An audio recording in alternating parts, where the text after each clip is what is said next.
किसी भी डीएनए पर जो भी लिखा है वो ATGC से लिखा है। सो क्या ये बात सही है? डीएनए की लैंग्वेज केवल 4 न्यूक्लियोटाइड से लिखी है बेटे, A, T, G and C।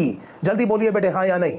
A, T, G and C, am I right? इसका मतलब यह हुआ कि किसी एक पोजीशन पर लेट अस से G आ जाए, इसकी प्रोबेबिलिटी 1/4 है। सो डीएनए पर कहीं पर भी रैंडमली G लिखा हो, इसकी प्रोबेबिलिटी 1/4 है। बताते रहिए हाँ या नहीं। सो मैं उधर देख रहा हूं बोर्ड पर, बेटे ये जरूर यस और नो लिखते रहिए ताकि आगे चले। ठीक है बेटे? इसका मतलब अगर इसके बाद A आ जाए तो A आने की प्रोबेबिलिटी 1/4 थी, फिर बेटे A आ जाए, इसकी प्रोबेबिलिटी फिर अकेले की प्रोबेबिलिटी 1/4 थी, T आ जाए उसके बाद में, इसकी प्रोबेबिलिटी T आने की प्रोबेबिलिटी 1/4 है, फिर T आने की प्रोबेबिलिटी 1/4 है और C आने की प्रोबेबिलिटी बेटे 1/4 है। और ये सब एक साथ आ जाए, इनके साथ होने की प्रोबेबिलिटी इनके इंडिविजुअल होने की प्रोबेबिलिटी का प्रोडक्ट होगी। क्या ये बात सही है?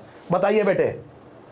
सो हम ये कह रहे हैं कि GAATTC किसी भी डीएनए पर आ जाए, इसकी प्रोबेबिलिटी बेटे इतनी है। और ये नंबर आपने किसी ने बहुत बढ़िया लिख दिया 1/4096। I hope you have calculated it correct. So मैं बेटे मैथ्स में कमजोर हूं, आपकी फिगर लेके चल रहा हूं। सो इन्होंने कहा कि 1 in 4096, इसका मतलब करीब करीब बेटे 8,500 बेसिस में और बेस पेयर में करीब बेटे 2 बार ये रेस्ट्रिक्शन एंडोन्यूक्लियस की साइट आ जाएगी। सो अगर आप ये समझिए कि आप किसी भी डबल स्ट्रैंडेड डीएनए को उठाएं जिसमें लेटस से 10,000 बेस पेयर हैं, सो इस वाले सीक्वेंस की प्रोबेबिलिटी बेटे 4096 में एक बार आने की है। सो इतने ही 10,000 बेस पेयर वाले डीएनए में 2 साइट मिल जाएंगी इस रेस्ट्रिक्शन एंडोन्यूक्लियस की। क्या यह बात सही है? बताइए बेटे हाँ या नहीं। यस, ठीक है बेटे।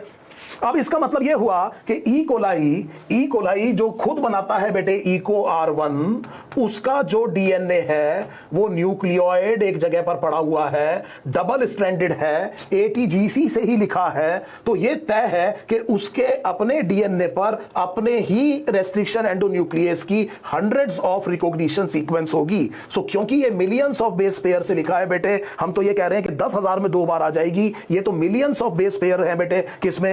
ई कोलाई के डीएनए में, डबल स्ट्रैंडेड डीएनए में, इसलिए उसमें हजारों क्या होंगी बेटे? शाबाश, अपने ही रेस्ट्रिक्शन एंडोन्यूक्लियस की रिकॉग्निशन सीक्वेंस है। ये तय है कि ये होंगी ही। सो यहां से एक बहुत इंपॉर्टेंट क्वेश्चन उठता है जिसका आंसर आपको शायद आता भी है, आप बताने के लिए उत्सुक भी हैं कि अपने खुद के डीएनए को ये कैसे बचा लेता है। So how does E coli, let us से फॉर एग्जांपल हम इको R1 की बात कर रहे हैं, protects its own DNA from the action of its own restriction endonuclease enzyme.